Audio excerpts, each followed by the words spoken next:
सर्वसामान्य जनता असो, कार्यकर्ता असो व नेता, अजितदादांच्या तावडीतून कुणीच सुटत नाही।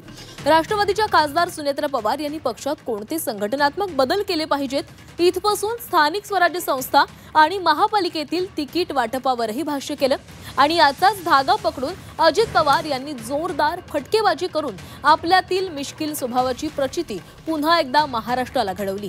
अजित पवार यांच्या फटकेबाजीने उपस्थित नेते हसून लोटपोट झाले।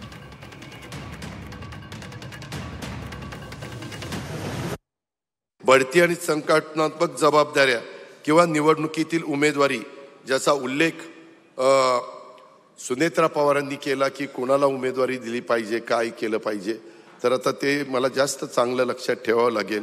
संघटना कशी वाढवायची हे आधीच मला सांगितलं असतं तर मी कुठे गेलो असतो काय।